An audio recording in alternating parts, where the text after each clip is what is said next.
when I kind of give my presentations to the communities, I talk about, the funeral home is a continuum of care. Whether mom was in Mhm, the hospital mhm, or dad was in the mhm, hospital or in hospice, we are just the next step of the continuing his care. mhm. And then that also includes into their care after the fact, including, estates, wills, settlements, Yeah. things like that.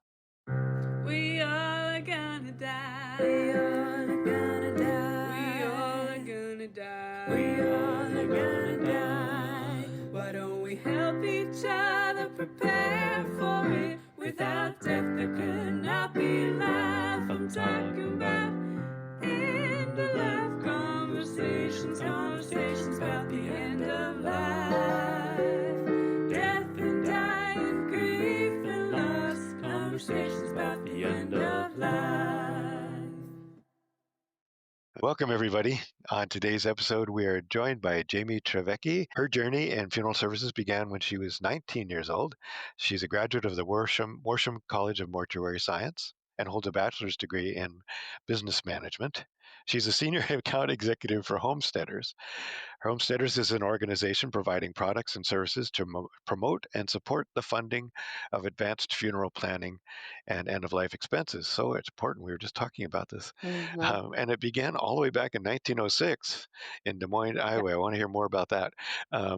So before joining Homesteaders, Jamie held almost every role there is in funeral services. Wow. When Jamie decided to step away from direct funeral services, she joined Homesteaders. She understands what it's like to wake up early in the morning, take the calls, and support the families going through the most difficult times with compassion. She loves working with funeral homes that are looking to try something different. She enjoys helping funeral home owners find new ways to reach communities, whether through events or out of the box ideas, which I'm very curious about that. Pop-up funeral service. Yeah. So thank you so much for being with us, Jamie. I'm so delighted and excited to hear more about you. Well, thank you. I'm very excited to be here and have this important conversation with you. Yeah. Yes. Yeah. So glad you could do it. So, yeah, we always like to start with kind of getting a feel for our dear interviewees, our hosts, our guests, I mean, and asking you when you first became aware of death. Yeah, that I really thought about that question. So my first experience with death was when I was about 15 or 16 years old. And my grandfather, who I just absolutely loved, died very suddenly and very quickly. Um, and that was really my first experience with any type of death at all. Hmm. It was a massive loss, and not just my family, but our community as well. He was very beloved and helped build this small town that I lived in, and so the visitation was wound up being 2 days long because the line was about a 4-hour wait. Wow. Yeah, Oh, it's yeah. Wow. amazing. He was a great man, so it was a very, very hard loss for not just my family, but, the entire community, so Mhm. Mm. Wow. It's amazing. I think that oftentimes I worry, like, will anybody show up to my memorial? And then I hear this, I'm like, oh, 4 hours of waiting will not be part of my repertoire. Mine You either, never mine know, either. huh?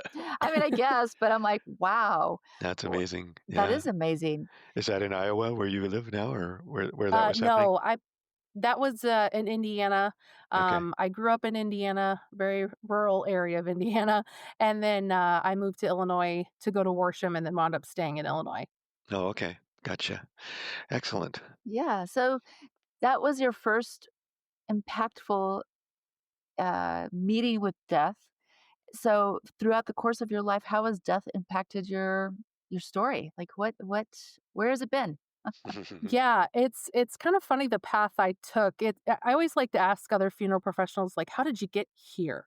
Yeah. Right. Because it's not just some people just most people don't wake up and say, "Hey, I wanna be a funeral director." I think my husband was, like, one of the oddballs who actually knew from a very young age that's what he wanted to do. Hmm. So cool. But I that was not me. Matter of fact, when I was in, elementary school, one of the one of the field trips that you took every year was to the local funeral home to have a tour and kind of start your first experience, so to speak, with death. I faked that I was sick. I wanted no part of that.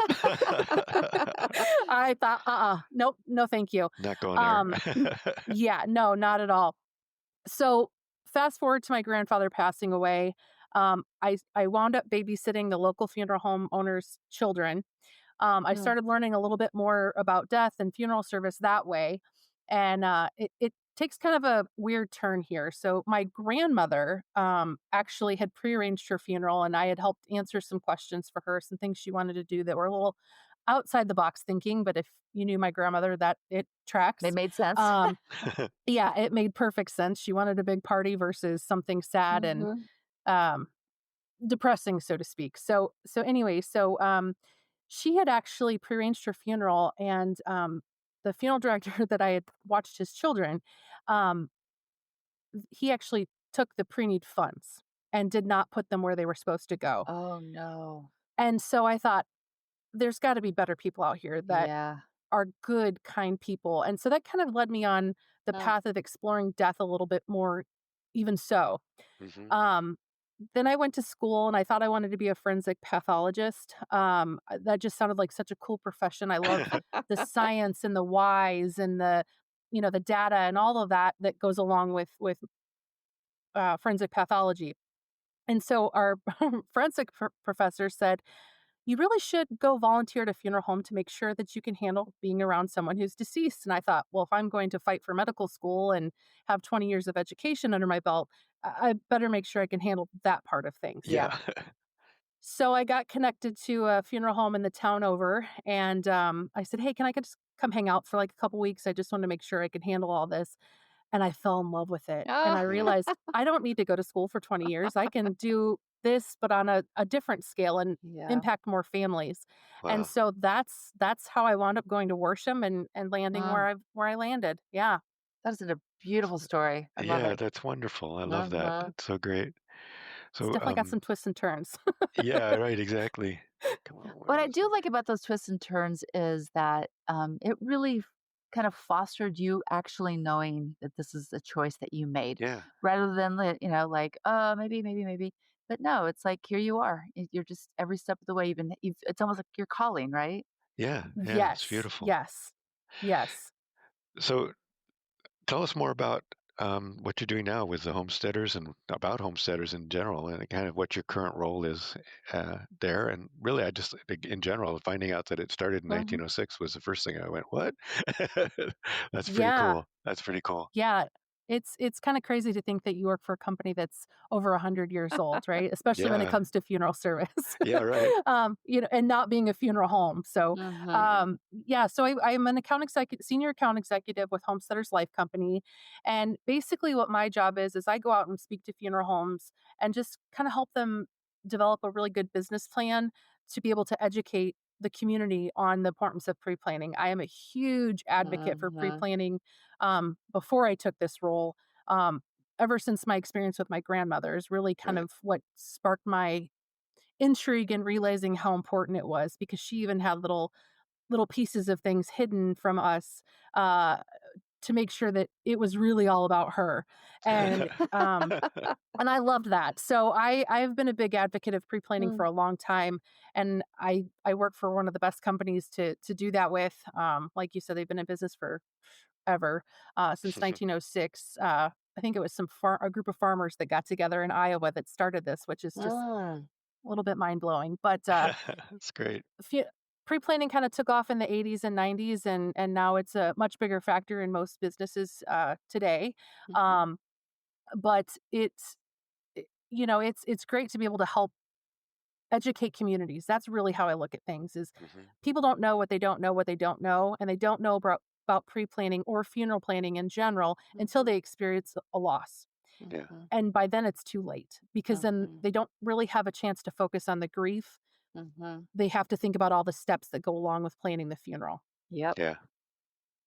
And so that's where I really feel lucky to be in a position to help educate people. Right. I was going to say so I'm really curious. Two things. This is a twofold question. What happened to your grandmother's funeral then? Because the person never did what they were supposed to do with the money. So what happened? Yeah, so the funeral director went to jail for a while. There was a whole big lawsuit, which I'll never forget, but, yeah, the whole Mhm. court proceeding was just a little bit crazy. But the a few of the insurance companies that had policies that weren't real, but he had written as they were real, Mm. honored those dollar amounts Mm. and helped the families out that way. So in her case, she actually had a homesteader's life policy. They paid the claim to, I think it was our family or the funeral home that she had used at that time, and then they had gone after him separately in a separate lawsuit that he had to pay that stuff back, was my Okay. understanding. Wow. Okay. Wow. Yeah.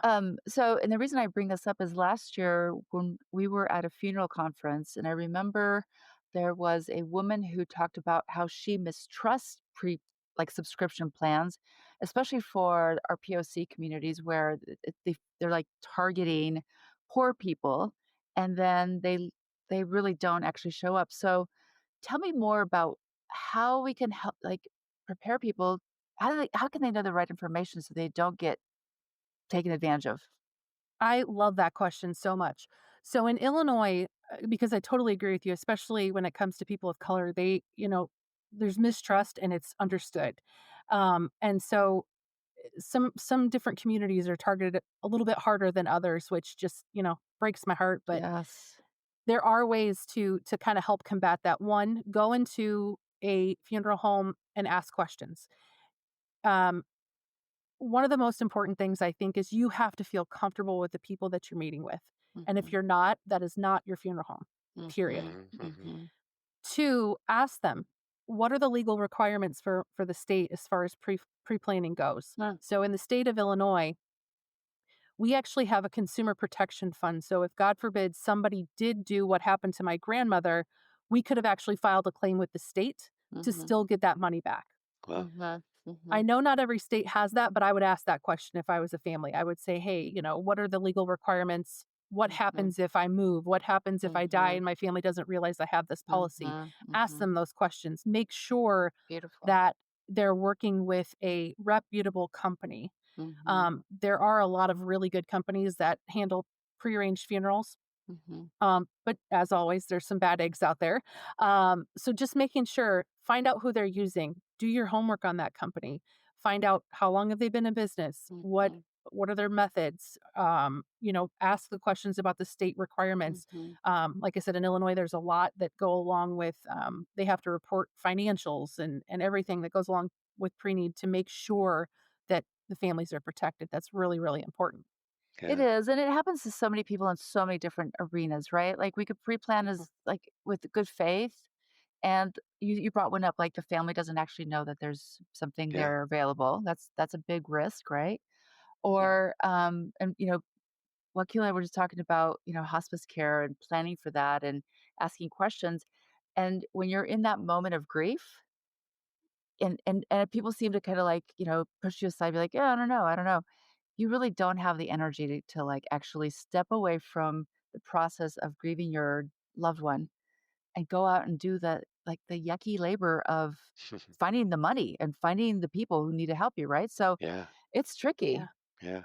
It is, and it breaks my heart every time I go online and I see 100 GoFundMe's for funeral Hmm. Right. services. It's like, man, they're so focused on the money aspect of it that if I always tell people, and my own family included, so I'm not I'm not saying anything, I'm not practicing anything, I'm not preaching here, preaching anything I'm not practicing, I should say. But at least get your wishes down so that your Yes. family can focus on at least a fraction of what Right. it's one less thing they have to do. Yeah. Right. Um, and I always tell the story when I give presentations that one of the very last families I met with before I left kind of the day to day of funeral service was a woman. She's about my age. And so she was, I'd say, late 30s, and her mom had died from breast cancer. Mm. And we had done the funeral, done the arrangements, done everything, obviously didn't have a pre plan. And she came back about a month later. And I always follow up with families to make sure they're doing okay, just checking in, Hmm. making, doing that aftercare, a little bit of Hmm. aftercare, um, to make sure they don't need anything, things like that. Hmm. And she came into the funeral home and we sat down and I could tell she was off immediately. I Hmm. knew my gut was just screaming that something here is not okay. Hmm. Mm. And so we sat down and we had a conversation, and she finally broke down and told me that she was really upset about the casket she picked out for her mom, Mm, to the point that she wanted to disinter her mom. And in case your listeners don't know what that means actually digging mom up out of the ground and mhm. taking her out of that casket and putting her in a different casket. Wow. Wow. That can be very traumatic, Yeah. to say the Mhm, least. mhm. So I we had a really good conversation about it, and she left feeling much better. But that's the kind of thing people don't think about when it comes Yes. to Mhm. their passing. It's like it's so much more than Oh, just the financial aspect of yeah. it. Yeah. Right. Yeah. All those details. That's so important. Oh, Yeah. When you're helping people with planning for the funeral, how big of a spectrum is there? Is there also, like you said, advanced care directives? Do you help people with that, or with um, directing them to lawyers for wills and trusts and all the other pieces that go along with, like you said, the things you can do to be kind to your beloveds, to have as much in place as possible. Do you work with those things as well? Yeah, I like that question. That's a great question. Yes. So the answer is yes. Now, not every funeral home does, but I Yeah. believed mhm, in Yeah. in kind of full service care, so to speak. So, mhm. forming those relationships with hospice and forming those with one of the most fascinating things I think right now are death doulas. Yeah. I am trying to learn as much as I can about death doulas because I find it so fascinating. Um, you know, Finding local attorneys that you can refer families to that you trust, that um, making it more full compassing versus just, "Hi, come in for the funeral. Okay, bye." Yeah. It's so much Mhm. more than that, and when I kind of give my presentations to the communities, I talk about, the funeral home is a continuum of care. Whether Yep. mom was in Mhm, the hospital mhm, or dad was in the mhm, hospital or on hospice, we are just the next step of continuing his care. mhm. And then that also includes into their care after the fact, including, estates, wills, settlements, Yeah. things like that. Yeah. Yeah. That that really reminds me of, the woman we interviewed from New Orleans who talked about how there's, like, the whole advanced care directive planning and the executor of that person before they die. But Mhm. she's like, then there really needs to be another person who can carry that, the descendant or I guess the decedent through the funeral. And I Mhm. think at a really good funeral home, that person would be someone like you who'd say, like, okay, now I'm gonna, take this body and we're gonna like take it through the next step. So yeah, so important. And Yeah. we don't Yeah. think Yeah. about those things, right? Yeah. No, Well, right, right. and we have several episodes with death doulas, so check Oh them yeah. out. An audience, check them out. You want to know more about death doulas? We've got a lot of them. I have that bookmarked. I have that bookmarked, and it's one of the topics we've been talking about a little bit more in the Death Care Collective too. Hmm. Is that? Yeah. Tell us about that, about the Death Care Collective. Yeah, I realized I probably should have mentioned this a little earlier. Well, and that's uh, that's that's how I found you because you had Yeah, a that book that club. yes, is. I Yeah. was like, I want to be yes. part of this book club. Yes, yes. So the Death Care Collective got started during COVID. Mm. We realized, with COVID and everything shutting down, we weren't having our conventions. We weren't having, places that we normally kind of get together and meet. And my friend Erin reached out to me and she said, "Hey, I just had virtual coffee with this gal named Olga, and you have to meet her. Your energies are like perfect Love for it. each other." And Lord, was she right. So we had a virtual coffee together, got to know each other, and we just said, okay, if we're feeling this way, there's got to be other people who are feeling Mhm, this way too. mhm. Yeah. And so we put a couple things out, talk about vulnerability here. We said, hey, does anybody else want to hang out online with us? Um, and that kind of led into our book club. And then from there, we were just having these book clubs like once a month because it was COVID and there's nothing else to do but, read and watch TV, I felt like. But um, so fast forward to January of that next year, some people got together at one. I believe it was at ICCFA at Dead Talks, and they said, "Hey, let's all grab breakfast since we're finally in face to face and can meet some of these people in person." And that led to the nine of us launching the Death Care Collective, That is and so amazing. Oh, it it really love it. is. And when I went to Worsham, my class was the first class that was 50-50 women men.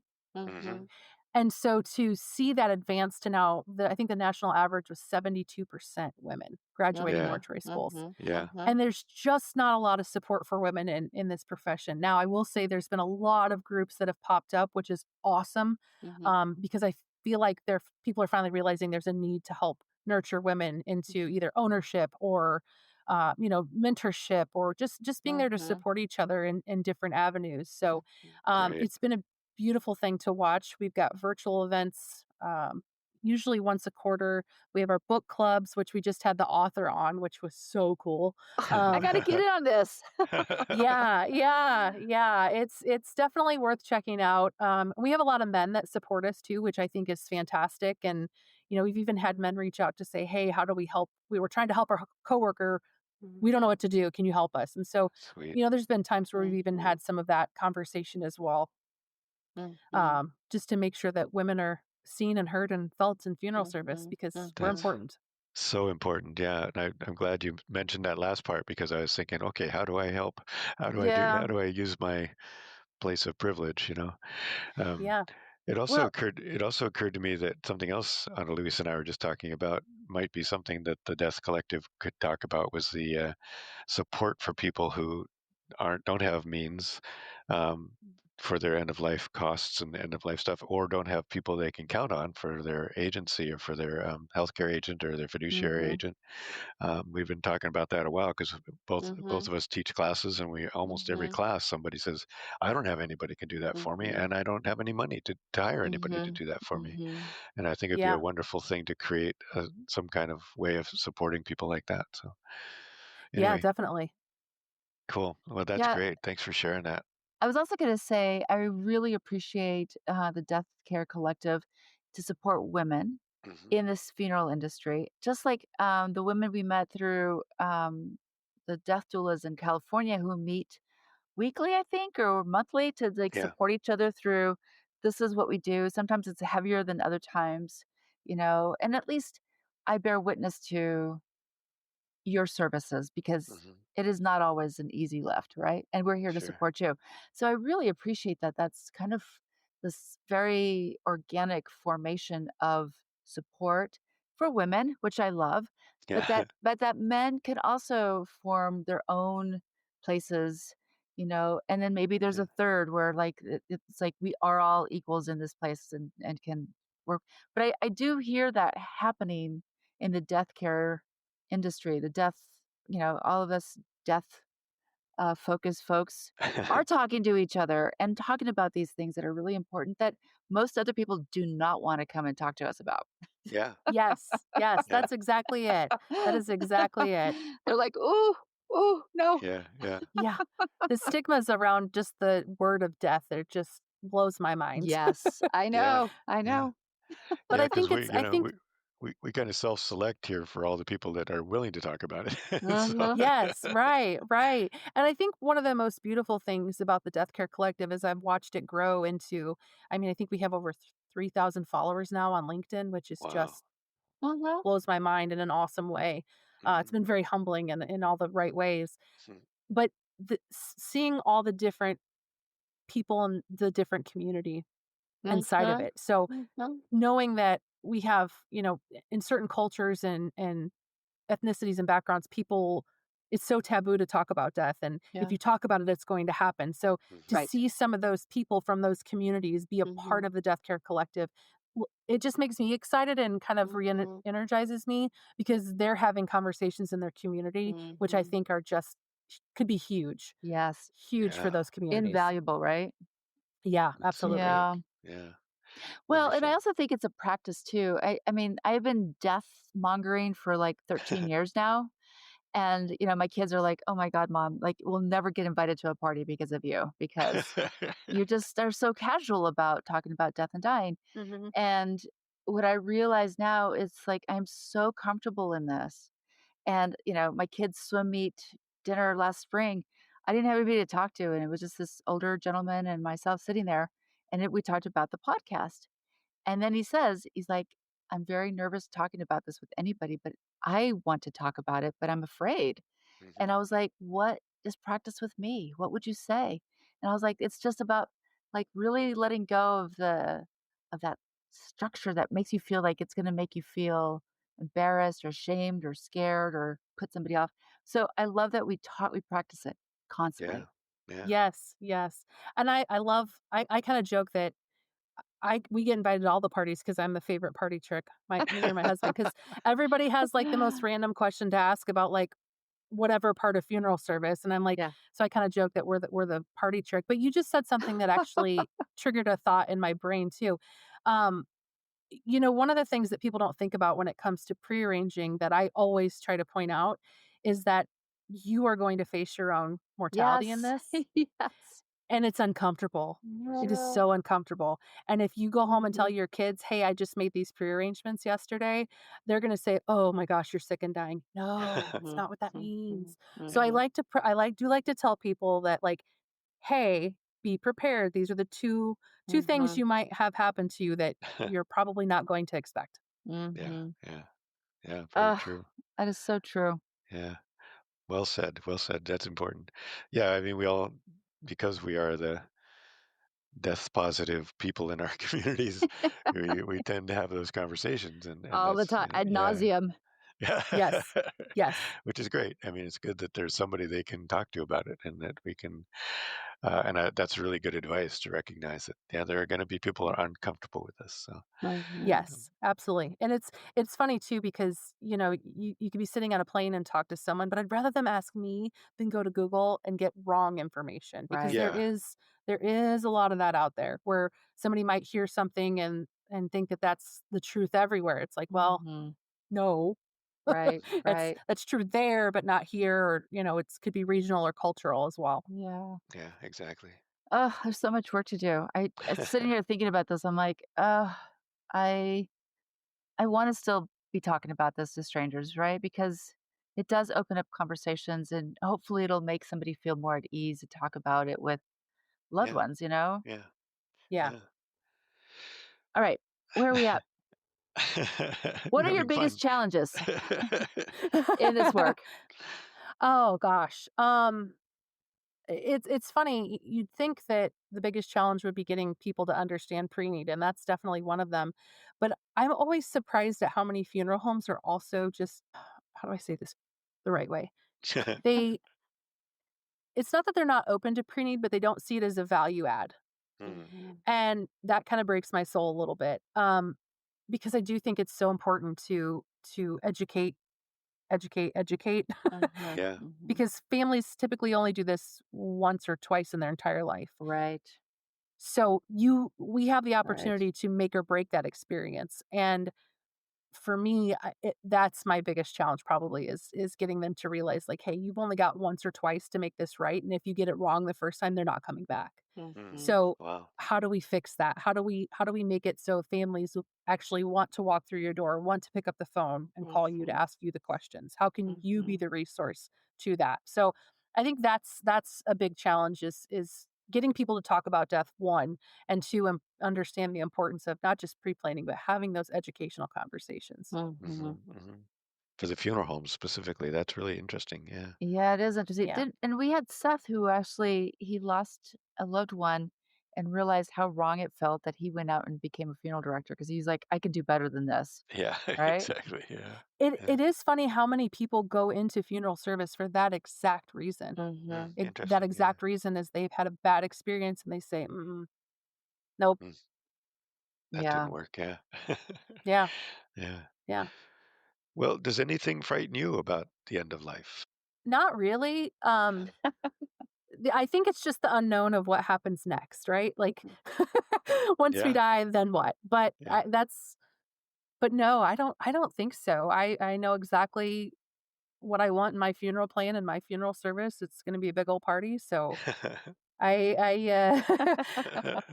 not much frightens me other than just the unknown of what Mhm. that looks like. Yeah. Mhm. Yeah. Well, we don't get to know that, I guess. Right. Although we've had several guests on our podcast, at least a few guests on our podcast now that have said they're talking to people who have gone over, and Mhm. so Mhm. we never know. Yeah. Maybe they're telling the truth. Who knows? Uh, but it doesn't sound like a bad gig for the people that have talked. It sounds like they're having a good time. Well, that gives me hope. That gives me Yeah, hope. Right, exactly. I Yeah, love it. yeah. Okay. How do you keep yourself resourced when you're going through either like a tough narrative of somebody's end of life passing, what do you do to make sure that you can keep doing it the next day for another family? Yeah. Oh, I love this question. I didn't do enough for myself when I was in the day to day. That I know. Mhm. Um, and it was also hard because I'm still married to a funeral director. So we kind of got on opposite schedules for a bit and couldn't quite find, Mm, the groove of how things should go, which also led me stepping away from the day to day. So mm, I think I wish I would have found more ways to help myself have better balance. Hmm. Um, Now I'm finding that, a little bit better, but, reading different books that can help me navigate different situations, listening to podcasts. I'm always trying to read and better myself in some way so that I can help more families. Um, Going for the walks outside, getting that fresh air, getting that sunshine mhm, when I can, that's a big one. Just probably I would say mostly as much self-care as I can mhm, navigate. mhm. Ironically enough, my biggest one I realized, is baking. So I love to bake. Beautiful. Yeah. Yeah. So I Bakers are made the best people. yeah, Mm. thank you for that. I think so. Yeah, I made some cinnamon rolls and muffins yesterday to try to Mm, find my groove back. all right, Yeah. we'll be right over. Yeah. I That's great. oh, I that's love so that. beautiful because it is it's also you being in service. I mean, I one of my teachers always said when you get really in a dark spot, you need to figure out how you can be of service to others. And, Yeah, creating food stuff to feed other people is in service to yeah, allowing the nutritional goodness to come back in for you too. yeah, absolutely. I Yeah. love that. Yeah. It was definitely hard when, like I said, when I was in the day to day of the funeral home. I wish Sure. I could have found more ways to make that balance work better. I'm Mhm, proud that I found it now, but I wish I could have had that then. So if anybody is in that spot, you need to figure it out and really kind of make a pros and cons list of what brings you joy and what doesn't, mhm, Yeah, and focus exactly. on those things that bring you that joy. Yeah. Yeah, mhm, yeah. Many people have said getting in the woods is or into nature. mhm. Yeah, so that's a recommendation really for the audience. Anybody who's doing this work, Yeah, it's make or it a Yeah. priority. caregiving, Yeah, any kind anything. of yeah, Yeah. make it a priority Yeah, to give yourself a Which break and get outside or whatever works for you. Yeah, bake. Yeah, take which a is nap. funny to me because right, well, that was my typical thing is I would like, "Okay, let's just curl up in a ball and sleep and watch a movie or something," and my husband's like, "You haven't seen the sun in 4 days. Can you please go outside?" I'm like, Mhm, "Okay." So, like, he was the one pushing me to get outside, go for walks and things like mhm, that, and I'm like, "I don't wanna do any of that. That doesn't sound enjoyable right now," but mhm, I realized really quickly that he was correct, that that did feel mhm, really great by the time we were about half a mile in. Yeah, mhm, right. mhm. Yeah, Yeah, Well, it's and you will all of us will suffer through times when we can't even take care of ourselves. And that's a very yeah, honest and real thing. And it'll take a little bit of maneuvering to figure out what can kind of get us back small steps towards better, health. But it is feeding the mind, body, and soul, right? Like, yeah, reading a book, going outside for a walk, sitting in nature, making some cinnamon rolls, like yeah, self-care yeah. right there. yeah, yeah. Yes, Yeah, yes. and I love that, as your husband was helping you, we can all be advocates for each other, we can Yes. all help each other out, Yes. say, "By the way, you haven't seen the sun in 4 days. You wanna Yes. go for a walk?" Yes. Yeah. Yes. Yeah, yeah. I'm Yeah. grateful for him. He's a good rock to have, that's for sure. Right. That's great. Well, is there anything we haven't asked that you would wish we would have asked you? Um, I can't think of anything. Okay. That's good, we did Yeah, our job. yeah. If anybody's interested in checking out the Death Care Collective, we have a public Facebook, a public Instagram, and a public LinkedIn page, but we also have a private Facebook group. Mm. I just ask that you fill out the questions because I am the one that monitors that.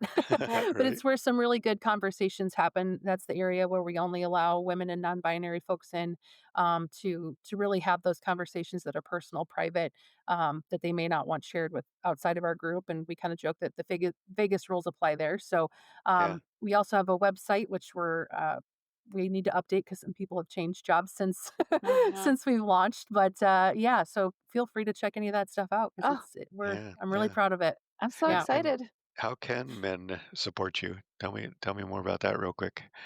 Oh, I love that question. So we have a lot of men that ask how can we help, and I think the biggest way that men can support women in funeral service is when we're not being heard, lift our voices. Yeah. um, Allow our message to come through. And if you hear us say it, but you say that we said it, Mhm. because I think sometimes that can make a huge difference of actually being heard. Of okay, well, this is what I just heard. Did you hear Jamie say X, Y, Z? That's Yeah. important. Yeah. Great. So I think that's an easy way for men to help us Yes. navigate some of those situations for sure. Yep. That's Mhm. great. I love that. Definitely Mhm. on my list. And I'm glad that we can share that with our audience. And hopefully all the men out Yeah. there will remember this because it's so important. Yeah, Make it and important. you know what? I feel like that's such a simple way to help anybody who's Yeah. marginalized, Yeah.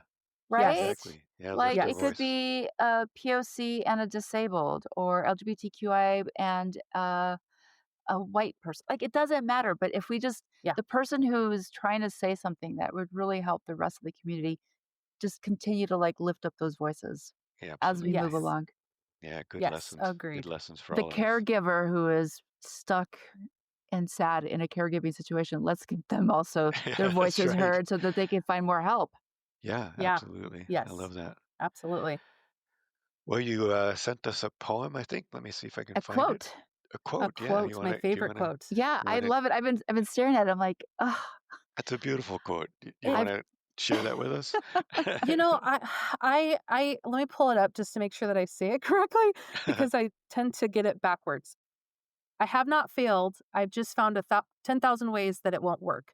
And that's by Thomas Edison. And I think that is one of the best quotes because mhm, it gives power to whatever it is you're trying to do. Yeah. And it gives mhm. positivity to whatever you're trying to do. You haven't failed. You just haven't found the right way to make it work. Yeah. And I love 10,000 that. times maybe. Yeah, I there's a love great that Rumi quote. quote. There's a Yeah, great Rumi quote. Even though you've broken your vows 1,000 times, come again. Yeah, Yeah, this is beautiful, it is beautiful. Thank beautiful. you. Thank you Thanks for so sharing that. much. That's gonna help me in my way my today. pleasure. Yeah. Good, Yeah. good. Thank you for joining us today. Please stick around after the credits for our afterthoughts, and it helps our numbers if you stay until the end. We want to thank my children, Nate, Vivian, Nina, and her fiance Asher, for the excellent opening song, and a special thanks to our awesome editor, Sam Zemke, who is also a guest on our podcast. You can listen to him on Season 4, Episode 5. Also, thank you to Charles Heaston, the composer of the original music you are listening to now. And of course, thanks to you, our audience, and all of our amazing guests. Please come back next week for another great episode. Share this with your friends, family, and community. We hope you will subscribe and follow us on YouTube, Facebook, Instagram, Blue Sky, and Substack. Each guest's additional information will be found in the podcast notes. And of course, if you have a good end-of-life story to share, please reach out. We are always eager to hear from you. Again, Again, amazing. again. Amazing. What a great organization that's been around since 1906. And wow, just doing that work, supporting people, helping them find what they need and get their That's right. act together and plan. And That's right. so important and for It's so so many impo years. That's right. It's like it's a legacy workplace for sure. But I really appreciate that they've been supporting people for a long time. And her story about her grandmother having pre-paid paid for her funeral, and then discovered that the money had actually been absconded with, but Mm. the bank decided to honor it and go after the funeral persons who took her money. But the best laid plans Yeah, can sometimes go awry. And, when you're doing this kind of prep work, always go with a legacy yeah, organization who has, a long history of supporting people because right. you just never know who you're going to get. Yeah, exactly. And really look into their reputation. Yeah, there are ways to find that out. And Better That's right. Business Bureau and just anything up. All of the wonderful ways that we Nowadays, Yelp. I don't know if you have Yelp for Yeah. funeral services, but maybe They so. they probably do. But, Yeah, this is, again, going back to normalizing conversations around yeah, death and dying because, if somebody has had a great experience with a funeral home, and you can ask questions, "Hey, yeah, how'd it go when, your auntie died or your grandfather? Like, was it a good thing?" And, the more we talk about it, the less, um, possibilities of really wrongdoing can yeah, happen yeah. because we'll know. Yeah, yeah, the community supports each other. That's That's really right. what I loved about that whole thing, so wonderful. Exactly. Well, Yes. see you next time. Adios.